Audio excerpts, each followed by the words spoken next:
Morning mga master. Meron kami nilinisan ngayon. Ayun kita. Sinuruan ko si Rai. Gusto mo ito. Anak ang Rai. Ay pahangad ko. Tulog ang tubig na nagbod ko ba? Basta ayaw din ito ko try na bahay. Bakit sa kag-abog dira. Ayaw dito ko. Down lang ka na. Ha? So yan. Sinuruan ko kasi si Rai. Para bago kasi namin ano ito. Body. This body yan. Try.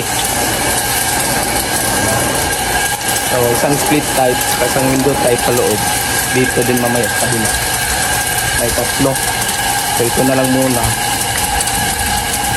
After niya maglinis niyan, cover lang doon. Dahil yan na lang papalinisin doon mamaya. Para matik na. So, hilain ko na lang ito kasi sobrang init dito. Para hindi masyadong manang setay kainit. Baka magreklamo bago pa. So dito na lang namin ito lilinisin. Ay plywood mo din, icon mo din na Ray kalakat. So diri lang Ray. Yan na lang nga daw sandig sino para dili makuan. Kaya nga na so yan mga master. So kung gusto nyong bumili ng mga unit, bagong unit mga master, i-click nyo yung view product dyan sa baba. Marami kayong makikita mga murang aircon dyan. So click nyo lang yan, mga legit po yan. So nandyan sa baba yung mga link. Click nyo yung view product.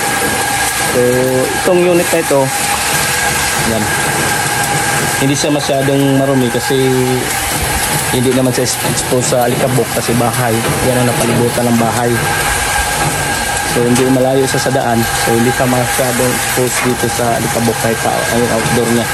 Pero pinapalinisan kasi para maintenance nila every 3 months. So alam na nila para maglong pa yung tuloy-tuloy pa yung paggamit ng unit. Maiwasan pa yung mga trouble. Kasi kadalasan kasi sa mga customer saka na nagpapalinis pag may problema na yung unit. So sila every 3 months sila nagpapalinis. Kahit hindi masyadong marumi, basta every 3 months. So, medyo may alam na sila. Ganun lang.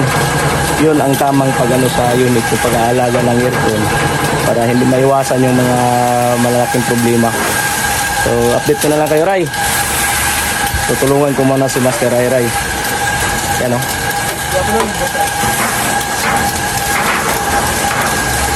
Update ko na lang, click nyo yung view product sa baba, makikita kayo ng mga murang unit dyan na aircon, yung split type pati window type, nandyan lang yun sa baba.